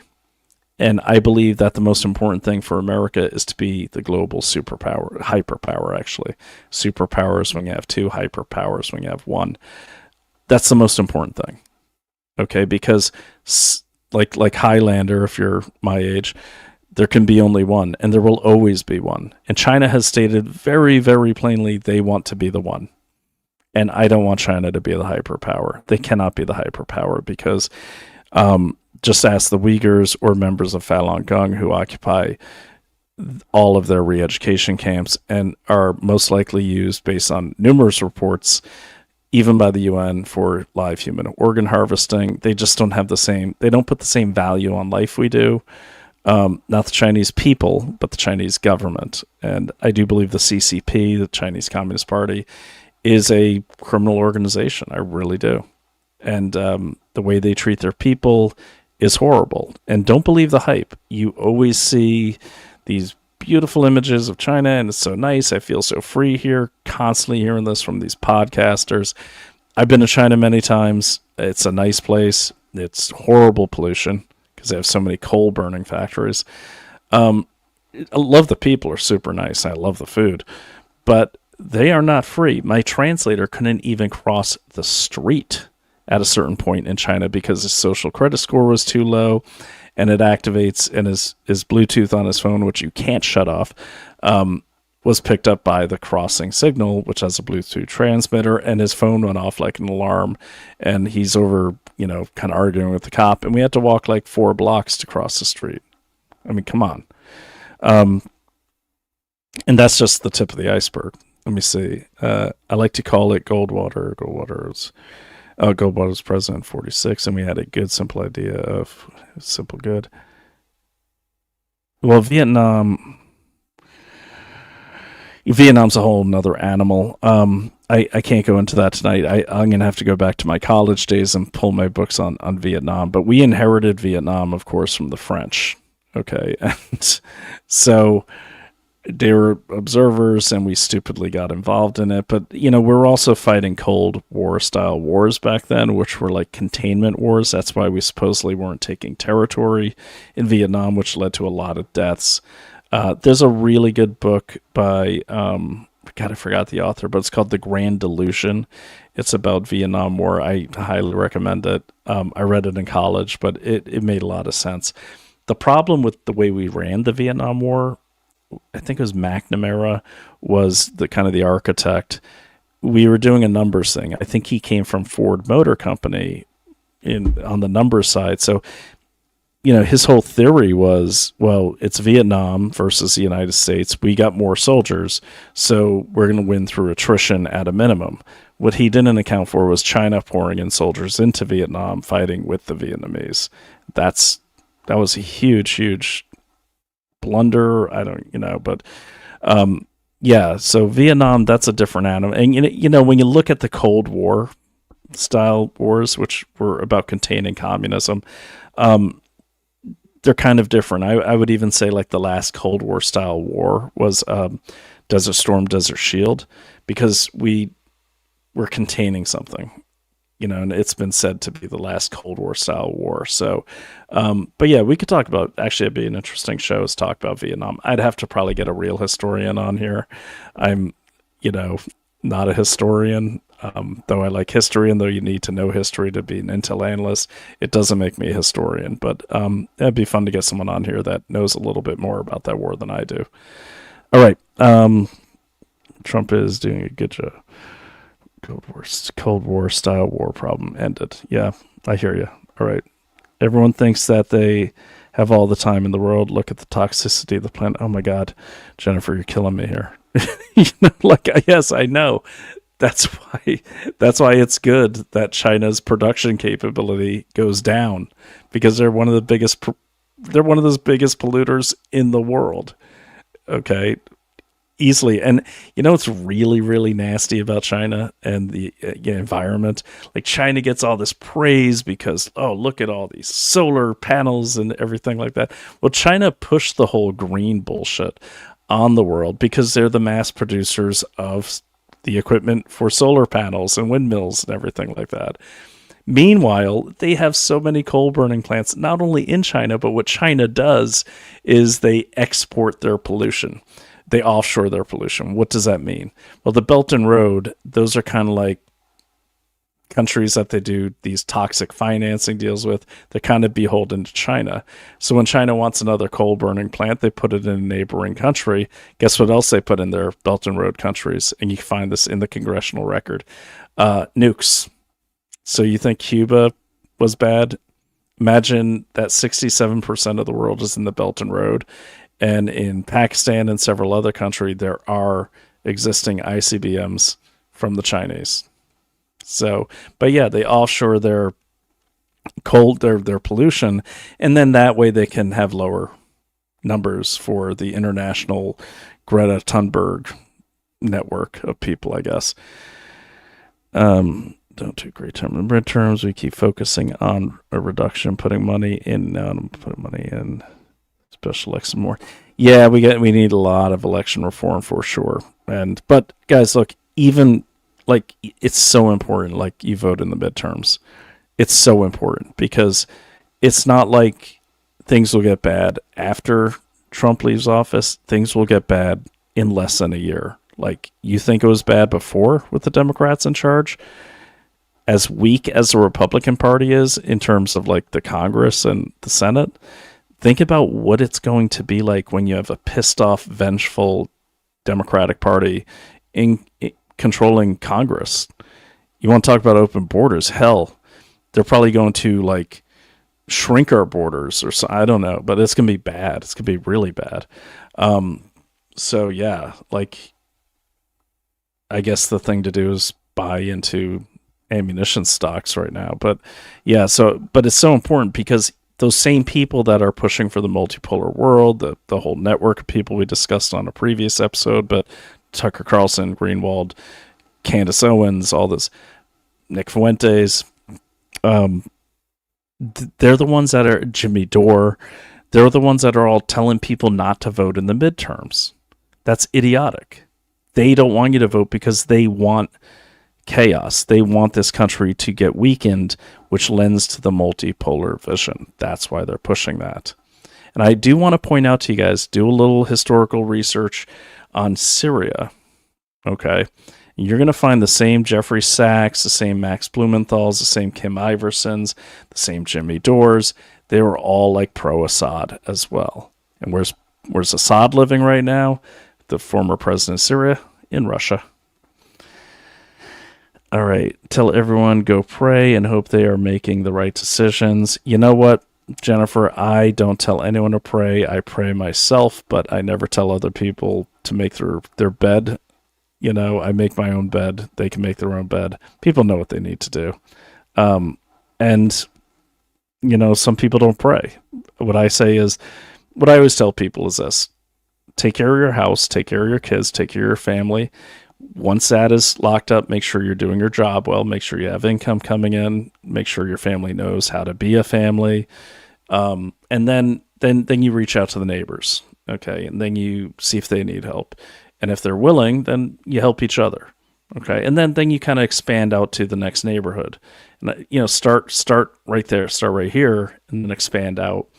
But make sure your own house is in order before you start trying to put other people's houses in order. I think that's a problem with a lot of people, not you, but they want to tell everyone else to fix things and do things right when they themselves, and again, not you, but are not doing everything they can do to be like the best leader in their family or in their own life that they can. So I always say, if you want to make this world a better place, start with yourself. That's just my take on it. Geoengineering, weather manipulation, mRNA vaccines, gene editing, food modification, and certain groups of people acting like demigods because gods create supply to meet the demand. They can act all they want. But again, go back to, I think we need to get back to where a lot of people's thinking was, mine included, during the Biden administration. What I liked about that back then is people chose a topic and they hammered on it. And I think that's the most effective way to do things. I've had trouble getting out episodes because my mind is just so overloaded with like, what do I dive into here? And what I'm doing is I'm going back to the things that can affect me. Okay. The things I've already done research on. So like the Iran thing, that's very important because that affects me. It's more than just gas prices. It affects everything because we have people cheering for Iran. And when I start hearing things from my 14-year-old's friends and they're confused about Iran, are they good guys? Are they bad guys? Like, that's bad, man. That means the influence is coming through TikTok. And getting to them. That means the influencers that I was hoping would stay isolated on things like X and Blue Sky, they're getting into the school systems. They're getting into the kids gossip. And, that to me, that affects me. So the reason the Iran thing is on my radar is because it's on the radar of the influencers I want to counter. Encountering them just through sharing information. But, it really became a thing because I had to explain to my 14-year-old, who's a very smart kid, like, no, that dude who left the CIA is not a good guy, that John Karaku, because he's like, Dad, this guy was talking about the Abu Ghraib torture and everything. I was like, that guy is not to be trusted. He works for the Russians. He outed a bunch of case officers. He's a total traitor. But it's so hard for these kids to dig into things the way we can. So what I recommend to people is pick a topic and be an expert on it and move on to the next topic when you're ready. But always pay attention to what your kids are saying, because if you want to pick a topic to dive into and counter and fight against, or find a battle to fight against, find out what your kids are being influenced to believe. And that's the thing that's the thing I have to go after. And that's why I'm on Iran. And every day he comes home, he has a new one. Like, hey, and he's smart enough now. He's like, okay, I don't have time to look into this, but I heard this. Is this true? So it's good he's asking those questions. And I tell him, yes, that's true. No, that's not. Here's why. I even volunteer to take as many of his football buddies to their practices as I can, because I got them for an hour. And they're very interested in hearing what I have to say because they get to ask me questions. I'm like, no, that's BS. Here's why. Here's where you go for that sourcing. And, don't just like research it and go on X. Research it and get into fights with your barber after he cuts your hair, or debates, seriously, like, because I'm here, I go to this Puerto Rican owned barber shop in Peabody. Great place. Okay, great place. And my barber and I, were debating on, Candace Owens and all this. We don't agree, but we have good debates. But what's good is we shared our Instagram accounts and everything. We're exchanging information, and I'm listening to him, even though I don't like Candace Owens, but he thinks she's a good researcher. And I said, look, give me a chance to explain to you why I don't think she's a researcher at all. I think she's a propagandist. And to his credit, he's open-minded. And he's telling me, he's like, well, that's the stuff that's dominating Instagram. So that tells me another thing, like, okay, I need more of a presence on Instagram as well, because over on Instagram, a lot of people think Candace Owens and these multipolar people are good, and they're not, and I told him, I said, I always bring my receipts, so I'll never tell you to believe me without some receipts. He's like, she's a good researcher. I said, she's not a good researcher. I don't think she researches anything. She's a very good persuasion person, as Jeremy Boring laid out. So, all right. Let me see. Do you think we can ever get out of the EU? Well, we're not in the EU. I feel like the woman that's trying to make sure we get out. I think you're talking about NATO. Yeah. So NATO. Yeah. I mean, I don't even see the point of NATO at this point. Like, well, I do though. I mean, the point I see of NATO is a counter to Russian expansion into their idea of Eurasianism. And I think Trump's handling that really well by saying, well, build your army. You know what I mean?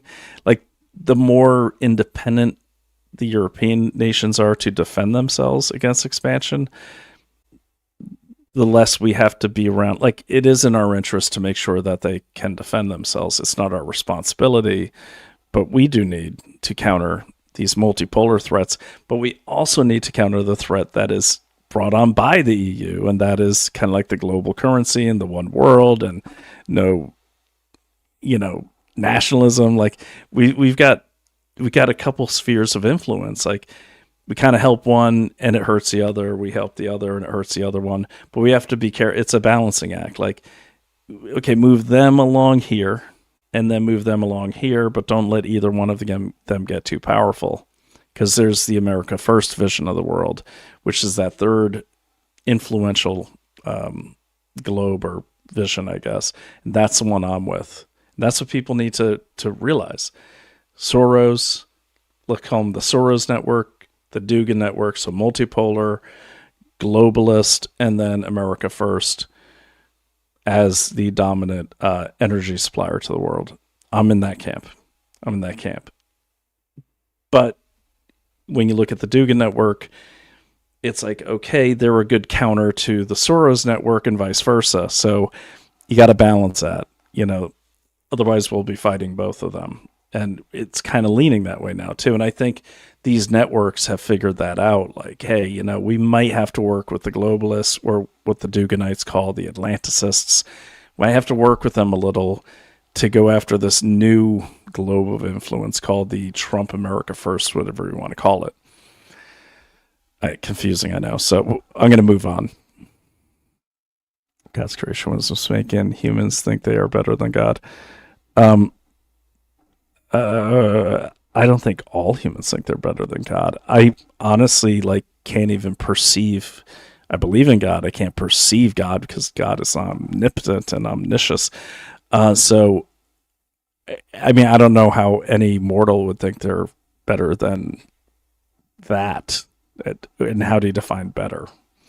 I think as communities, people that are isolated from a community and other people, I'm not trying to sound like in a communist way, but you know what I mean? Like, I think when people are sucked into their computers and their screens, have less human contact, they can believe they're something that they're not, because who you are online is not who you are in the real world.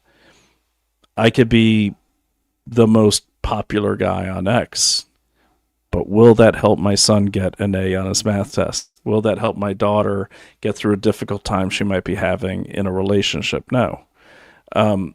So I think people need to just limit like their exposure. Like you're not going to miss anything because things are moving so fast. No one's going to care if you, I guess. But I don't know. I just think there's an imbalance right now for a lot of people where they're living in the online world and not enough in the real world. And I think people need to balance that out again and get out there. And I hate saying touch grass. I hate that phrase, but there's a lot to be said about like starting your day outside. If you live in the city, starting your day with a walk or going to the gym or just going in. I like when we're in Brooklyn, we have the good fortune to live in several places. So we live in Brooklyn. We live way up in the country in the Hudson Valley, which is like we have bears in our backyard. That's super rural. And then we live in Salem, which is very suburban. So we get all experiences. But what I found is like even when it's like snowy and if I start my day outside and then end my day inside, I do a lot better than if I start my day inside and end it outside. And another thing I've started doing, and Naomi always does this, is I've started literally like getting rid of my phone at nighttime so it's nowhere near me because I was hearing on that Hubert guy, he's like the fitness guy, one of the worst things you could do is wake up and start scrolling through your phone. The first thing you should do when you wake up is get up. Get your posture, go get some sunlight. That's the very first thing you should do. And I've started doing that. I'm a lot more productive. But again, you see, you're healthier if you are away from the screen. Not saying the screen is bad, it's necessary, but don't start your day with it. Don't end your day with it. Of course, I'm ending my day with it tonight, but that's for your benefit. I forgot the name of the billionaire, but it seems like Trump is really copying him. You know the billionaire that made the terminology biz journalism. That's the guy who influenced Trump. Email me. You know what? Email me some of these questions. It might be easier because understanding your limitations, I just want to make sure I'm answering them correctly. I'm just going to throw my email there. That's my email. And we could just mention this show. So I know where you're coming from. But yeah, email me some of these and I'll try to get them. Yeah, Nick is in Rome at the moment. Lloyd Braun. Love that name. That's from Seinfeld. That's awesome. He's meeting with re-migration movement in Western Europe. Okay. Fair enough. Wait, actually, have fun, everyone. Your games and lives are done. That's a whole poem. Let me remind you all the earth is alive. Okay. All right. I lost my place. All right. So I'm going to have to skip ahead to some comments. It's getting late. Okay. Sachs is nearly not welcome. I saw that in his slow, guarded speech. Oh, it's terrible. Did you see him like get into it with the Israeli foreign ambassador? It's crazy. But if you listen to Jeffrey Sachs, just go to like any YouTube video of Jeffrey Sachs, pull up the transcript, and then Control F, multipolar, and Control F. And also, I'm right now. I've got to check, but like I had AI pulling like comparing how many times he said good things about the United States versus bad things, and how many times he said good things about China and Russia and Iran versus how many good things he said about his own country. I haven't looked yet, but I'm sure I know those results already. Yeah, Sachs. Yeah, he's also one of the original Syria pro-Assad people as well. Back to Lloyd Braun. Love the name. Welcome. Lloyd and Nick at the moment, he's meeting with re-migration movement in Western Europe. I'll check that out. I'll look that up. I think it's odd that Candace is also in Italy at the moment, in Rome at the moment. Yeah, I think what's going on in England with King Schumer is the Green Party is going to take over basically the DSA of England. Got it. That's good to know, the Green Party. Okay, I understand that reference. Have you checked out... I will check them out. Let me just write those down. So, and I have to write them down because this doesn't save the chats afterwards, but I am definitely going to... Actually, you know what? Let me just screenshot that. So yeah, that's where we're at. So again, I will get this entire paper up on Substack.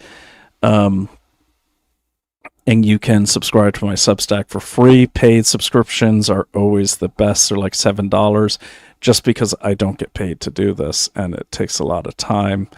But if you can't, you can't. At a minimum, share the Substack if I can find it. Find my banners here. Okay, but well, anyways, it's just brianoshea.substack.com. But you can find it's Investigate Everything is the name of my Substack. Oh, there it is. Oh, it's scrolling on the bottom. I'm an idiot. Okay, so, but yeah, and I'll get that up. I also, by the way, for those of you that tuned in on my Paul Weiss special, we did have a mistake in that show, small one, but I did pull down the episode so I could correct that, and I will get that back up. For those that missed it, I've tied a lot of what's going on in the attacks on Kash Patel directly to Paul Weiss, the law firm that Donald Trump beat the hell out of in the beginning of his latest term. One of the loudest voices since the Kash Patel Atlantic story came out has been Chuck Schumer, and Paul Weiss works at Rob Schumer works at Paul Weiss. I think, and another lady, Loretta Lynch, she used to be the AG under Obama. She is a partner at Paul Weiss. She also is a key person in the Russiagate scandal, including the Hillary Clinton email thing. And Loretta Lynch was one of the first people to initiate the so-called investigation into Donald Trump and his bogus, his alleged and debunked ties to Russia. But it seems like Loretta Lynch may be the person who can be in a bad spot when Kash Patel starts issuing indictments for Russiagate. She also is at Paul Weiss. Schumer's brother's at Paul Weiss. There's like some key people at Paul Weiss. And one of the guys from my reporting, his name is Matthew Carhart, was at Paul Weiss until 2017. Then he joined the DOJ in Trump's first month in office. But while Loretta Lynch, Obama's AG, was still in charge of the DOJ, and that guy Matthew Carhart remains in the DOJ today. Okay, and Loretta Lynch went back to Paul Weiss where she had started. I find it odd. Like, I can't say that she hired this guy, but if you've ever heard the term embeds, there's a lot of embeds in the DOJ, meaning like Obama spies. So, DOJ, definitely take a look at this Carhart guy. I will state that the guy is married to a girl named Sarah Fitzpatrick.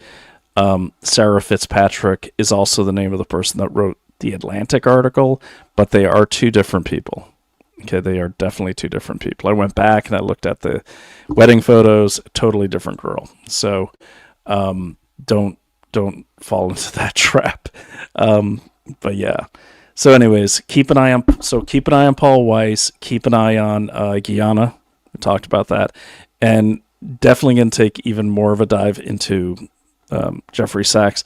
The other thing I do want to start looking at, and tell me if you want me to, but I've already started because I can't not look at it. These scientists, dead and missing scientists, it's getting a little weird, guys. I'm not going to lie to you.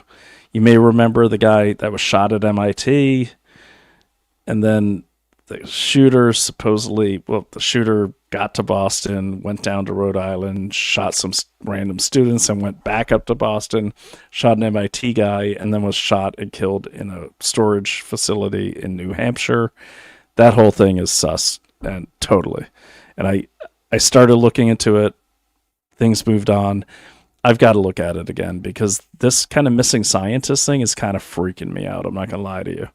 And that MIT guy was working in that space, not as a contractor, but doing a lot of like similar technologies. I can't really explain them now because I don't have them on the tip of my mind. But the point is, what I did discover at the time of that shooting is that Portuguese guy that they said killed him. That dude doesn't exist, man. And I'm telling you, like, he supposedly lived in this country for a while, and they were showing his house and everything. That dude doesn't exist. And I still have my notes on that, so I'll probably have to do another episode on that. And don't forget, the Luigi Mangione trial is still going on. I still don't think Luigi Mangione killed Brian Thompson. If you're new to this show, no, I'm not crazy. You can find it in my Substack. I think I covered it extremely well. I used to do murder investigations for defense counsel, so I'm not speaking out of turn. I know what to look at, and I know what looks right, what looks wrong. I'm calling it up right now, so you have it. But yeah, that I need to give you guys an update on that one as well. So, and I just want to show you what that one looks like. Yeah.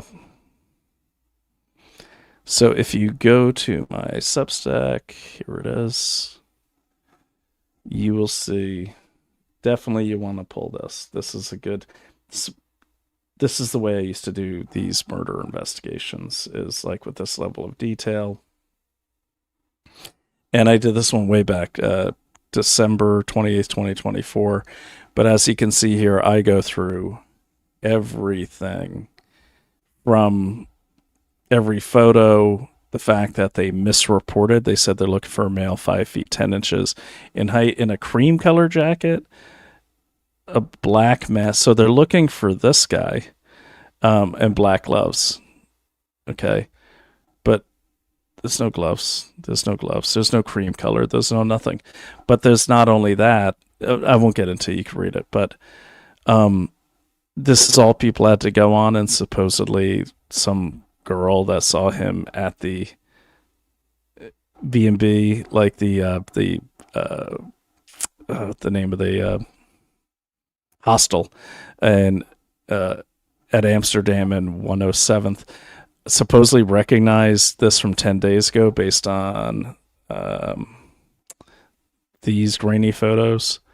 And then I even went into mistakes that were made in the criminal complaints in both Pennsylvania and New York, inconsistencies in everything from how he was arrested to how the hell he made it 50 streets in New York in 5 minutes and change. Why is he carrying a bike battery when he supposedly rented a city bike where you can't remove the batteries? So you could see I'm just scrolling here, but I looked at everything, and there is no way. I even looked at every kind of type of bike they could have had. Yeah, I just don't think the guy did it, based on a lot of stuff, and there's a lot in here. So check it out if you get a chance. This one, it, to me, just really haunts me because. And by the way, Luigi Mangione never said, he was never political at all. All the things you hear about, like, he killed him for this, first of all, that's wrong. He hasn't been convicted of killing him. He's still in trial. But they also, like, I pulled everything I could. The minute his name came out, I pulled everything down I could before it got changed or messed with. He just, he was never political. He never mentioned Biden. He never mentioned Trump. He didn't mention healthcare because his family is in healthcare. They own the biggest nursing home network in Maryland. I don't even think they can put this kid in New York in December of 2024.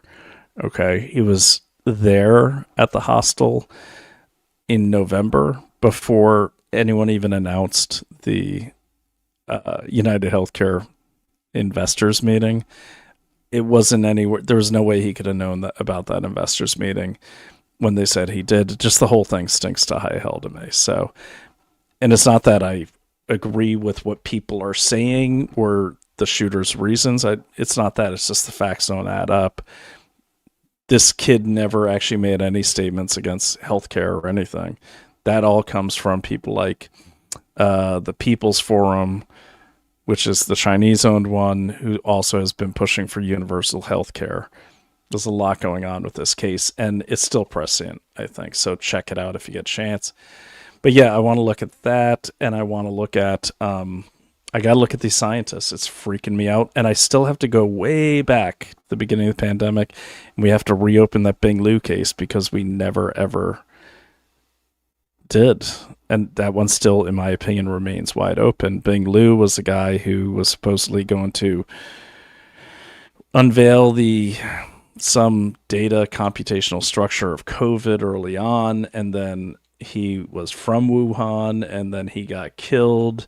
He was also at the University of Pittsburgh Medical Center, and then he supposedly got killed by another guy named Hao Gu, who also happened to come from Wuhan. And they said Hao Gu killed Bing Liu because it was a lover's triangle or something like that, and no one ever heard any shots. And then Hao Gu committed suicide. I mean, the whole thing is weird. And University of Pittsburgh, a medical center, had just received like these multi-billion-dollar contracts from China, like, a few months before. Then you have this kid come along. He's going to say, "Oh, I'm going to reveal that COVID's bullshit, probably," and then he's dead. And it just went away so quickly, and no one's ever reopened it. So we have to get back to the true crime part of the Investigate Everything podcast. All right, guys, I've been rambling on for way too long. We'll give you a nice, clean, cut-up version of the topic of tonight's show. Those not familiar with my show, I do lives, and then we edit them down to a more tighter version where I'll have the maps up and all that kind of stuff. But I just like interacting with you and kind of giving you a preview of what's to come.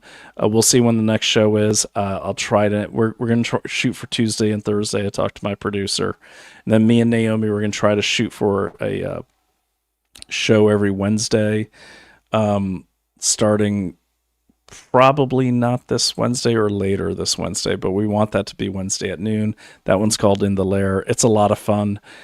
Naomi knows a ton about geopolitics, and so do I, and we disagree on a lot of it. We agree on a lot of it, but it is fun. It's frustrating for me, but people have fun seeing my frustration because it's like a husband and wife, and she's like, "Sit up straight, honey." And I'm like, whatever, so it's a fun show, but we do get a lot of information out there to you guys. So, and we have fun doing it. And it's always interesting to see her perspective on things, my perspective on things, and how those things coalesce. So anyways, keep an eye on Iran. Keep a wide. Remember, always zoom out and always zoom in. If people are trying to draw you into the argument that this is about Israel, you got to ask yourself, why? Why are they doing that? Most of the time when people want you to focus on a certain ring of the circus, there's two darkened circles they don't want you focused on. Okay, so keep an eye on those. And let's all get in the habit of in my opinion, it's okay to be proud to be an American, and it's okay to want America to be number one and a winner and the hyperpower. In my opinion, that's okay. We don't feel guilty about success. Don't feel guilty about power, especially if you've earned it. And I think us as a country, despite any of our flaws, we have earned it. I've earned it. People in uniform have earned it. People over in Iran or in that region are earning it right now. I do believe the Israelis have earned their right to be a country and survive, okay, as a country. We could get into Israel another time. They are our best ally in the region, okay, and they're a good ally because they give us they're like a big military base for us, okay, plain and simple. But we have other allies too, and I'm glad we're helping them. I'm glad we're helping Greece. I'm glad we're finally helping the Philippines because the other administrations didn't, and they're our allies. So it's nice to see America being America again, and it's okay to have powerful allies. And yes, you know what? Perfect is the enemy of good, okay? So we're a good country. Not perfect. I don't think any country is, but it's okay to be proud of that. It's okay to be number one. It's okay to be proud of being number one. You don't have to make any apologies, okay, for being number one, ever, in your own life or as a country. So I hope this chess game of Donald Trump's continues. I see a checkmate coming up soon. I don't think it's all about Iran as the checkmate, but it's a big piece. It's a bishop on the board at a minimum, possibly a queen. But I hope it keeps going. I hope we win. Okay. And I hope our enemies lose, and I hope they lose bad. And I'm okay saying that. So, and I think all Americans should be okay saying that, but that's the beauty of America. You don't have to be. You could have a different opinion, and that's all right. All right.